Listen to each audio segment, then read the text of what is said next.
غوث اعظم بمن بے سر و ساما مدد قبلہ دی مدد کعبہ ایما مدد بغیر داب بلا افتاد کشتی ضعیفان و شکست رات پشتی بحق خواجہ عثمان ہارون مدد کن یا معین الدین چشتی مدد کن یا معین الدین چشتی مدد کن یا معین الدین چشتی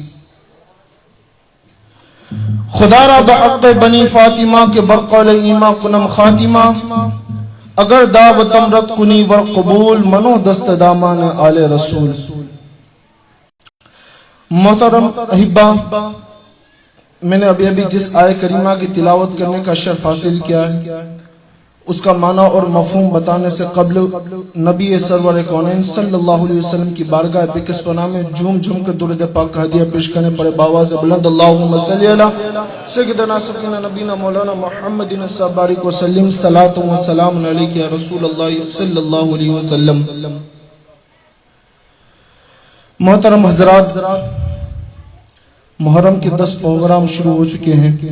آج آغاز ہے پہلی مجلس امام حسین رضی اللہ تبارک تعالیٰ کی عظمت، ان کی شان میں ہم یہ محفلیں سجانی ہیں. 1 سے 10 مجلسیں. محترم حضرات، اللہ رب العزت کلام مجید و فرقان حمید میں ارشاد فرماتا ہے، میرا رب کلام پاک میں فرماتا ہے کہ اے محبوب آپ فرما دو. عشق حسین لے کر بیٹھے ہیں نام، ذرا تصدیق کے ساتھ بول دیجئے عشق رسول لے کر بیٹھے ہیں. تو ذرا اللہ اپنے کلام مجید میں فرماتا ہے کہ اے محبوب آپ فرما دو. عشق رسول لے کر عشق حسین لے کر بیٹھے ہیں اور ذکر آج مفہوم بنایا ہے اس حسین کے نانا کا، حسین ابن علی کے نانا کا ذکر بنایا ہے. آج ان کا مفہوم بنایا ہے کہ رسول کریم صلی اللہ تعالیٰ علیہ وسلم کی شان بیان کرنی ہے، ان کی سیرت بیان کرنی ہے. اس کے بعد ہم پیدر پہ نسل بعد نسل آگے چلیں گے. خلافت کا دور آئے گا، آگے میں آپ لوگوں کو بہت سی ساری روایتیں اور بہت سے واقعات سناؤں گا. لیکن آج جس کا مفہوم بنایا ہے، جس کے صدقے میں کائنات بنی ہے، اس رسول ہاشمی صلی اللہ تعالیٰ علیہ وسلم کو مفہوم میں نے آج اپنے بیان کا بنایا ہے. تو ذرا غور سے اپنے دلوں کے کانوں سے عشق حسین لے کر عشق نبی لے کر بیٹھے ہیں تو نبی کریم صلی اللہ علیہ وسلم کی سیرت بھی، عشق نبی لے کر بیٹھے ہیں تو رسول اللہ صلی اللہ علیہ وسلم کی سیرت بھی عشق کے ساتھ سنی ہے.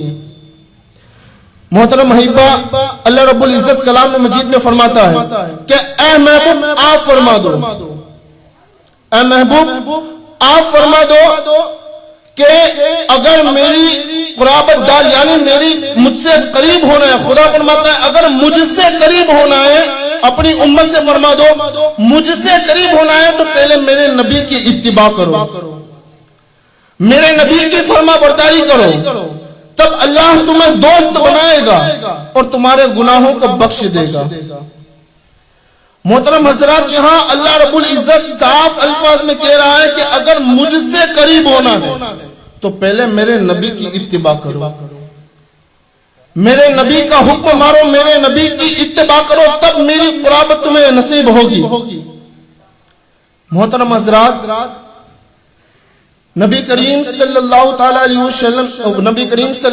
علیہ وسلم کی شان، میرے حضور کی شان تو یہ ہے کہ پہلے کے 12 انبیاء اکرام گزرے ہیں جنہوں نے میرے حضور کی امت میں آنے کے لیے یہ دعا کی تھی کہ مولا ہمیں حضور کی امت میں پیدا فرما، ہمیں نبی کریم صلی اللہ علیہ وسلم کی امت میں پیدا فرما. آج اسی نبی کا ذکر کرنا ہے. درود پاک پڑھ لیجئے تاکہ درود پڑھنے سے، سن لیجئے، درود پڑھنے سے رحمت کے فرشتے بھی نازل ہوتے ہیں اور جس کا ذکر ہو رہا ہے اس کا ذکر سننے میں لطف بھی پیدا ہوتا ہے. درود پاک پڑھے اللہم صلی اللہ سیدنا سیدنا نبینا مولانا محمد بارک وسلم صلاۃ و سلام علیک یا رسول اللہ صلی اللہ تعالی علیہ وسلم. محترم حضرات، نبی کریم صلی اللہ تعالیٰ علیہ وسلم کی شان تو یہ، خدا فرماتا ہے کہ اگر مجھ سے قرابت چاہتے ہو تو پہلے میرے نبی کی اتباع کرو، میرے نبی کا حکم مانو، رسول اللہ صلی اللہ علیہ وسلم سے عشق کرو. عشق کرو، ایسا عشق کرو جیسا میرے نبی کریم صلی اللہ علیہ وسلم کے صحابہ نے عشق کیا، ویسا عشق کرو۔ اللہ تبارک و تعالیٰ نے ساری مخلوق پیدا فرمائی، بات کو ذرا غور سے سنیے گا۔ اللہ تبارک و تعالیٰ نے بہت ساری مخلوق پیدا فرمائی، جیسے کہ یہ زمین اللہ کی مخلوق، آسمان اللہ کی مخلوق، جنت اللہ کی مخلوق، جہنم اللہ کی مخلوق۔ اللہ نے بہت ساری مخلوقیں پیدا فرمائی، انسان اللہ کی مخلوق، لیکن اللہ نے مخلوق پیدا فرمائی، لیکن سب سے بہتر اور سب سے عظیم مخلوق میں مرتبہ عطا فرمایا ہے تو وہ انسان کو عطا فرمایا ہے، جن کو اشرف المخلوقات بنایا ہے۔ اور انسان کو پیدا کر کے اللہ نے انسان کو جب پیدا کیا، انسان کا معنی کیا ہوتا ہے؟ اب ذرا سنیے، انسان کا معنی، انسان بنا کس سے؟ انسان بنا ہے انس سے، اور انس کا معنی ہوتا ہے محبت کرنے کے۔ تو اللہ نے انسان کو محبت کرنے کے لیے ایک دل عطا فرمایا، ساری مخلوقیں پیدا فرمائی خدا نے، لیکن صرف انسان ہی ایسی مخلوق ہے جس کو اللہ نے دل عطا فرمایا ہے۔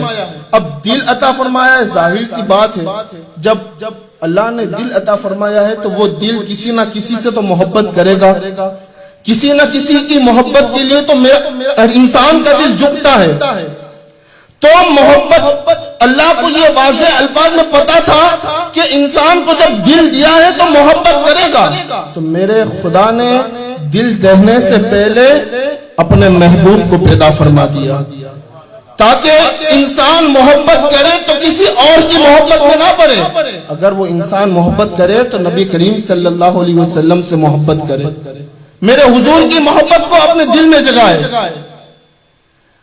اللہ نے انسان کو محبت کرنے کے لیے دل عطا فرمایا، اور میرے نبی کو اتنا عظیم الشان بنایا ہے۔ اچھا، محبت کی بھی دو قسمیں ہیں، محبت دو طرح کی ہوتی ہے۔ ایک انسان محبت دنیا والوں سے کرتا ہے، اور ایک محبت اللہ رسول سے کی جاتی ہے۔ جب انسان دنیاوی محبت کے اندر مبتلا ہو جاتا ہے، دنیاوی محبت یعنی اگر کسی کے مکان کے لیے کسی کا مکان بنانا ہے تو وہ دنیاوی محبت ہے، اگر کسی انسان سے محبت کرنے لگا تو وہ دنیاوی محبت ہے۔ اور دنیاوی محبت اگر کسی کے دل میں جگہ کر جاتی ہے نا تو پھر اس کے لیے کوئی کامیابی نظر نہیں آتی، وہ ڈوبتا ہوا ہی انسان نظر آتا ہے۔ لیکن ایک ایسی واحد محبت ہے کہ اگر اللہ کے رسول سے سچی محبت کر لی تو وہاں سے کبھی بھی دھوکہ نہیں ملے گا۔ اگر اللہ رسول سے محبت کر لی تو وہاں سے جنت کا پروانہ ملتا ہوا نظر آئے گا۔ یہ محبت، تو محبت کرنی ہے تو دنیاوی محبت کو دل میں نہ جگاؤ، محبت کرنی ہے تو اللہ اور اس کے رسول صلی اللہ علیہ وسلم سے اپنے دل کو لگاؤ۔ ایسی محبت کرو جیسی صحابہ اکرام نے نبی کریم صلی اللہ تعالی علیہ وسلم سے محبت کی، ایسی محبت کرو۔ اللہ کے رسول صلی اللہ تعالی علیہ وسلم سے جو بھی محبت کرتا ہے اتنا عظیم الشان ہو جاتا ہے۔ ذرا باتوں کو ذرا دل کی گہرائیوں سے سنیے۔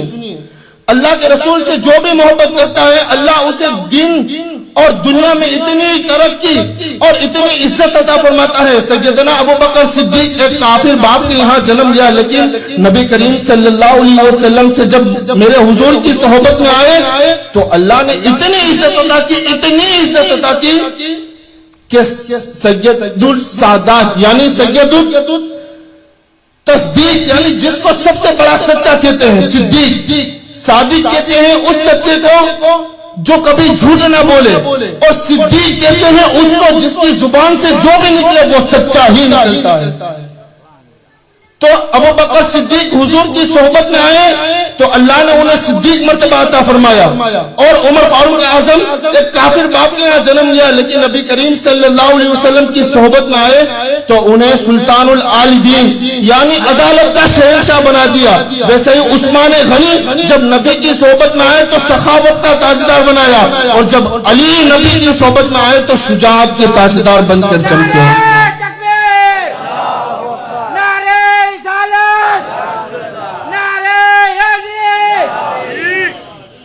یہ نبی کریم صلی اللہ علیہ وسلم کی شان ہے. جو بھی میرے حضور سے قریب ہو جاتا ہے اللہ اسے اتنا بڑا مرتبہ عطا فرماتا ہے جس کی کوئی عروج، جس کی کوئی حد نہیں، اس کی کوئی سما نہیں. اللہ نے میرے حضور کو اتنا حسن بھی عطا فرمایا تھا، اتنا حسن عطا فرمایا تھا کہ ایک روز اما عائشہ صدیقہ سلام اللہ علیہا کے گود میں نبی کریم صلی اللہ علیہ وسلم سر رکھ کر آرام فرما رہے تھے. بات کو ذرا غور سے سنیے گا. ایمان کی حالت میں بیٹھے ہو تو ایمان بھرے دل لے کر بیٹھے ہو تو ایمان کی حالت میں بات سنیے. اما عائشہ کی گود میں نبی کریم صلی اللہ تعالی علیہ وسلم نے اپنا سر رکھا تھا. اما عائشہ کبھی نبی کریم صلی اللہ علیہ وسلم کے چہرے کو دیکھتی، کبھی آسمان کی طرف دیکھتی، چاند کو دیکھتی، کبھی چہرے کو دیکھتی، کبھی چاند کو دیکھتی، کبھی چہرے کو دیکھتی، کبھی چاند کو دیکھتی. اور پھر اما عائشہ چاند کو دیکھ کر کہتی ہیں، اے چاند، اے چاند، تجھ سے زیادہ خوبصورت تو میرا چاند ہے. کہتی ہے تجھ سے زیادہ خوبصورت تو میرا چاند ہے. اما عائشہ صدیقہ نے نبی کریم صلی اللہ علیہ وسلم سے پوچھا کہ حضور ذرا اتنا بتائیے کہ یا رسول اللہ آپ زیادہ حسین ہیں کہ حضرت یوسف علیہ السلام زیادہ حسین تھے؟ آپ زیادہ حسین ہیں کہ یوسف علیہ السلام؟ اب مجھے آپ کو بتانا نہیں ہے کہ یوسف علیہ السلام کتنے حسین تھے. اتنا بتاؤں کہ یوسف علیہ السلام کو اللہ نے اتنا حسن عطا فرمایا تھا، اتنا حسن عطا فرمایا تھا کہ جب یوسف علیہ السلام ایک لقمہ جب کھاتے تھے تو وہ لقمہ جب گلے سے نیچے جاتا تھا تو وہ لقمہ بھی نظر آتا تھا. اتنا حسن عطا فرمایا تھا. تو اما عائشہ نے پوچھا یا رسول اللہ آپ زیادہ حسین ہیں کہ یوسف علیہ السلام زیادہ حسین تھے؟ اب حضور صلی اللہ تعالی علیہ وسلم نے فرمایا عائشہ میرا حسن، کس کا حسن؟ نبی کا حسن. میرا حسن نمک کی طرح ہے. اب اس حدیث کی تشریح ذرا سن لیجیے. اس حدیث کی تشریح میں اپنے الفاظ میں کرتا ہوں. حضور نے فرمایا عائشہ میرا حسن نمک کی طرح ہے. نمک. اب ذرا اس کی تشریح سنیے میرے الفاظ میں. میں اپنے الفاظ کے جامع میں آپ لوگوں کو بیان کروں کہ اگر آپ کے یہاں مثال کے طور پر آپ کے یہاں اگر کوئی مہمان آیا، کوئی معزز مہمان، یا سمجھ لیجئے اپنا کوئی پیر آیا یا کوئی بڑے علماء آئے ہمارے گھر پر، تو ہماری یہ کوشش ہوتی ہے کہ ہم ان کو اچھے سے اچھا کھانا کھلائیں، اچھے سے اچھا کھانا کھلائیں. تو اگر کوئی بڑا انسان آیا تو اس کے لیے کھانے کا اہتمام کرتے ہیں اور کھانے میں اچھے سے اچھا مسالہ استعمال کرتے ہیں. تو وہ سوچنے لگتا ہے کہ آج میں بڑا انسان آیا ہے، بڑے علماء آئے تو اچھے سے اچھا کھانا کھلاؤں گا، یعنی اچھے سے اچھے کوالٹی کا مسالہ میں استعمال کروں گا تاکہ کھانا لذیذ ہو. تو لاکھوں روپے کا مسالہ لے کر آیا ہو اور لاکھوں روپے کا مسالہ لے کر آیا اور اس نے وہ سالن بنایا. سالن بنانے کے بعد جب مہمان کے سامنے پیش کیا مہمان نے، اور اس نے یہ ارادہ کیا لاکھوں روپے کا مسالہ لے کر آیا، لاکھوں روپے کا مسالہ ناکھا سالن بنایا، لیکن اس نے یہ ارادہ کیا کہ لاکھوں روپے کا سالن بنایا ہے، اس میں لاکھوں روپے کا مسالہ ناکھا ہے، لیکن اب اس میں نمک نہیں ڈالنا. ایک نمک کی کیا حیثیت ہے؟ نمک کی کیا حیثیت ہے؟ اب مجھے اس میں نمک نہیں ڈالنا. اب مہمان کے سامنے وہ سالن پیش کیا، مہمان نے لقمہ اٹھایا اپنے منہ میں ڈالا. اب جیسے منہ میں ڈالا تو فوراً کہا کہ اے بنانے والے تو نے اس میں نمک نہیں ڈالا ہے، نمک کی کمی نظر آتی ہے. تو لاکھوں روپے کا مسالہ ڈالنے کے بعد بھی وہ سالن اتنا لذیذ نہیں ہوا. تو نبی کریم صلی اللہ علیہ وسلم فرماتے ہیں عائشہ میرا حسن نمک کی طرح ہے، یعنی اگر کوئی بھی سالن بنا لو، لاکھوں روپے کا مسالہ ڈال لو، لیکن نمک کے بغیر کوئی سالن لذیذ ہو نہیں سکتا. ویسے ہی لاکھوں حسین آئے، ان حسینوں کے اندر میرے نبی کا حسن نہ ملایا جائے تو کوئی حسین ہو نہیں سکتا. یہ میرے نبی کا حسن ہے کہ کہ اگر دنیا میں لاکھوں حسینائیں لیکن اگر میرے نبی کا حسن اگر ان حسن والوں کے اندر موجود نہ ہوتا تو ان حسن والوں کا حسن کوئی کام کا نہ ہوتا. یہ میرے نبی کا حسن ہے. نبی کریم صلی اللہ علیہ وسلم کا حسن حضور فرماتے ہیں میرا عائشہ میرا حسن نمک کی طرح ہے. یعنی اگر حسینوں کے اندر میرا حسن نہ ہوتا تو کوئی حسین نظر نہیں آتا. یہ نبی کریم صلی اللہ تعالیٰ علیہ وسلم کی شان ہے. تو میں بیان کر رہا تھا کہ نبی کریم صلی اللہ علیہ وسلم سے عشق کرنا, کیسا عشق کرنا. آج ہم لوگ عشق کرتے ہیں, کیسا عشق کرتے ہیں ذرا غور سے سنیے, ہم کیسا عشق کرتے ہیں. آج ہمارے عشق کی حال یہ ہے کہ ہمارے نوجوان مسجدوں کی دہلیز کے اوپر قدم نہیں رکھتے ہیں, ماں باپ کی نافرمانیاں کرتے ہیں, ماں باپ کا دل دکھاتے ہیں. ذرا اپنے دل کے اوپر ہاتھ رکھ کر کہو کیا وہ نبی ہمیں نہیں دیکھ رہے ہیں؟ کیا وہ نبی ہمیں نہیں دیکھ رہے ہیں؟ یقیناً ہم مسلمانوں کا یہ سنی صحیح العقیدہ کا یہ عقیدہ ہے کہ میرے حضور مدینے سے ہمیں دیکھ رہے ہیں. جب نبی کا بیٹا غوث پاک فرماتے ہیں کہ میں اپنی ہتھیلی میں دنیا کو اس طرح دیکھتا ہوں جیسے رائی کے دانوں کو ہاتھ میں رکھ کر اس طرح دیکھتا ہوں جیسے میں دنیا کو دیکھ رہا ہوں. جب میرا غوث دنیا کو اس طرح دیکھ سکتا ہے تو وہ تو غوث کا نانا ہے. کیا وہ ہمیں نہیں دیکھ رہے؟ یقیناً حضور ہمیں دیکھ رہے ہیں, لیکن ہماری کیفیت کیا ہے, ہماری حالت کیا ہے کہ ہم حضور کے لیے کیا کرتے ہیں, ہم نے حضور کے لیے کیا کیا. کیا اس چہرے کے اوپر نبی کریم صلی اللہ علیہ وسلم کی سنت کو جگایا؟ کیا نبی کریم صلی اللہ علیہ وسلم کی آنکھوں کو ٹھنڈک پہنچائی؟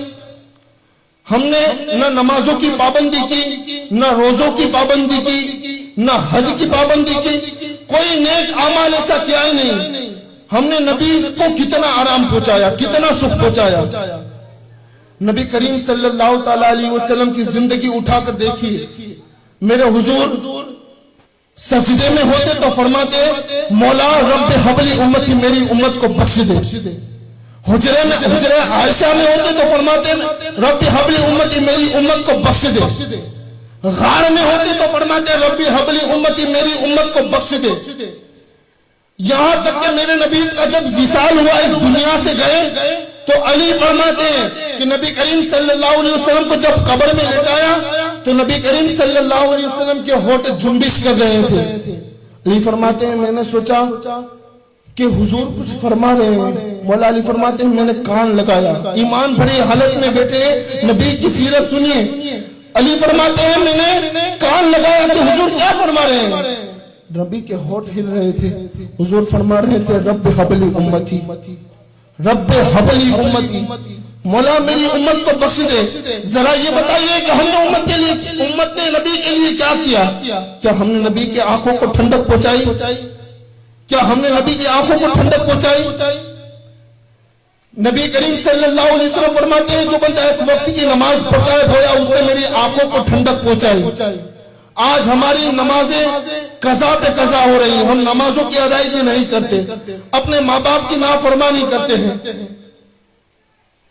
ایک مثال دے دوں, جب انسان نماز چھوڑتا ہے تو اس کی کیفیت کیا ہوتی ہے, ذرا غور سے سنیے گا. کہ ایک محلے میں 5 وقت کا نمازی رہتا ہے اور اسی محلے میں بے نمازی بھی رہتا ہے. اب نمازی جو ہے اس کے کپڑوں کے اوپر اگر ایک چھوٹا سا بھی داغ لگ جاتا ہے نا تو وہ سوچتا ہے کہ میرے کپڑے پر یہ جو داغ لگ گیا ہے اسے میں جلدی سے صاف کر لوں, اس لیے کہ اگر اس داغ کو صاف نہیں کروں گا تو میرے کپڑے بےہودہ نظر آئیں گے, تو وہ اسے صاف کرنے کی کوشش کرتا ہے. تو نمازی کا یہ عقیدہ ہوتا ہے کہ اگر میں نے ایک بھی نماز چھوڑی تو میرے کردار پر کالا دھبا لگ جائے گا, لیکن اسے وہ صاف کرنے کی کوشش کرتا ہے. لیکن بے نمازی کا دل ہی کالا ہو چکا ہے, جو نماز نہیں پڑھتا اس کا دل کالا ہو چکا ہے. جب وہ نماز چھوڑتا ہے تو اس کے دل پر کوئی اثر نہیں ہوتا, اس کے دل پر کوئی کیفیت نہیں ہوتی, نہ اسے دھبے کا احساس ہوتا, اسی لیے کہ اس کا دل ہی کالا ہو چکا ہے. نبی کریم صلی اللہ علیہ وسلم فرماتے ہیں کہ صحابہ اکرام نے پوچھا یا رسول اللہ صلی اللہ علیہ وسلم ہمیں کیسے پتا چلے, بڑی ذمہ داری سے عرض کر رہا ہوں، اس بات کو غور سے سنیے گا. نبی کریم صلی اللہ علیہ وسلم صحابہ نے پوچھا یا رسول اللہ ہمیں کیسے پتا چلے کہ ہم مسلمان ہیں، ایمان کی حالت میں ہیں کہ ایمان سے نکل گئے؟ حضور فرماتے ہیں اے میرے صحابہ، اگر تم نماز چھوڑو اور تمہارے دل میں ڈر پیدا ہو جائے تو سمجھ لو کہ تم مسلمان ہو، اور اگر تم نماز چھوڑو اور تمہیں اس کی کوئی فکر نہ ہو تو سمجھ لو کہ تم ایمان سے خارج ہو چکے ہو. تو یہ علامت ہے نماز پڑھنا ہماری. لیکن آج ہماری مسجدیں ویران کی ویران نظر آتی ہیں. یہاں سب اپنے ہی بیٹھے، اس لیے بات کر رہا ہوں کہ مسجدیں ویران نظر آتی ہے. کیا خدا نے اس لیے پیدا فرمایا تھا؟ نماز تو میرے نبی پر بھی معاف نہیں تھی، ہم تو ادنا سے غلام ہیں، میرے نبی پر بھی نماز معاف نہیں تھی. تو آج ہم نماز کس لیے چھوڑ رہے ہیں؟ حسین نے کربلا میں نماز چھوڑی تھی؟ نہیں چھوڑی تھی. لیکن آج ہمارا یہ حال ہے کہ ہم نماز چھوڑتے ہوئے نظر آتے ہیں. ہر برے کام کے اندر ہمارے نامہ اعمال دیکھا جائے تو ہر برا کام، کوئی ایسا کام نہیں ہوگا جو ہمارے نامہ اعمال میں موجود نہ ہو. نماز چھوڑنا ہمارے نامہ اعمال میں، ماں باپ کی نافرمانی کرنا ہمارے نامہ اعمال میں ہے، آٹو پر بیٹھ کر کسی غیر کی چغل خوری کرنا ہمارے نامہ اعمال میں. کوئی ایسا گناہ نہیں جو ہمارے نامہ اعمال میں موجود نہیں. ہر گناہ کا کام ہم نے کیا ہے. تو پھر نبی کا دعویٰ کرتے ہیں، نبی سے محبت کا دعویٰ کرتے ہیں. کیا دعویٰ کرتے ہیں؟ ہم نے کون سے نبی کی آنکھوں کو ٹھنڈک پہنچائی ہے؟ ہم نے کون سے نبی کے فعل کو، ہم نے کون سے نبی کے حکم کو پابند کیا ہے؟ نبی کے حکم کو اپنی زندگی میں بسایا ہے؟ کسی حکم کو ہم نے نہیں بسایا. وہ صحابہ اکرام تھے جنہوں نے نبی کریم صلی اللہ علیہ وسلم سے محبت کی تھی. ایسی محبت کی کہ اگر ان سے نادانستہ طور پر یعنی انجانے میں بھی کوئی گناہ ہو جاتا تھا تو وہ نبی کے سامنے جانے میں ہچکچاتے تھے. نبی کا سامنے اپنے منہ کو نہیں دکھاتے تھے. وہ صحابہ اکرام رسول سے اتنا عشق کرتے تھے، اتنی محبت کرتے تھے. آئیے ایک روایت آپ لوگوں کے سامنے عرض کر دوں. ایک صحابی رسول ہیں جن کا نام حضرت صولبہ ابن عبد الرحمن ہے. ذرا اس روایت کو اپنی زندگی میں بسا لیجئے، دل کے کانوں سے اس روایت کو سنیے. حضرت صولبہ ابن عبد الرحمن، ابھی جوانی کا عالم ہے ان کا، حضرت صولبہ کا. نبی کریم صلی اللہ علیہ وسلم کی بارگاہ میں حاضر ہوئے، کہا یا رسول اللہ میں آپ کی خدمت کرنا چاہتا ہوں، آپ کی بارگاہ میں رہنا چاہتا ہوں، مجھے اپنی خدمت میں لگا لیجئے، میں آپ کا کام کروں گا. نبی کریم صلی اللہ علیہ وسلم نے حضرت صولبہ کو اپنی خدمت میں رکھ لیا. صولبہ نبی کا مسلح بچھانا ہوتا تو کہتے کہ صولبہ میرا مسلح بچھا. نبی کو اگر کوئی بھی کام ہوتا تو حضرت صولبہ سے کہتے کہ صولبہ میرا یہ کام کر. درود پاک پڑھیں، اللہم صلی علی سیدنا سفینا نبینا مولانا محمد صلی اللہ علیہ وسلم.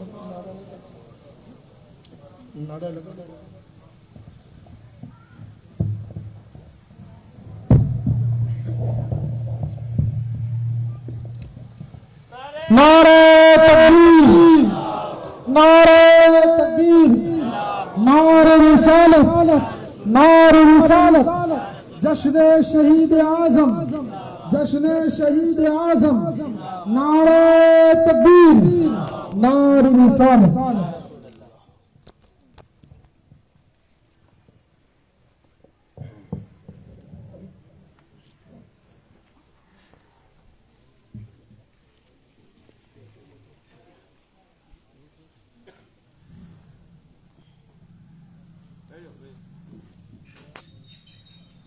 درود پاک پڑھیں، اللہم صلی علی سیدنا سیدنا نبینا مولانا محمد صلی اللہ علیہ وسلم. صلاۃ و سلام علیہ صلی اللہ علیہ وسلم.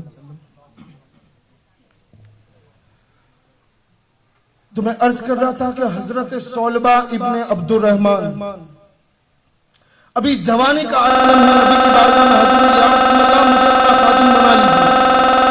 دلوں کے کانوں سے اس روایت کو سنیے. کہا یا رسول اللہ مجھے اپنا خادم بنا لیجیے. نبی کریم صلی اللہ علیہ وسلم نے حضرت صولبہ کو اپنی خدمت میں رکھ لیا. صولبہ نبی کی خدمت کرتے تھے.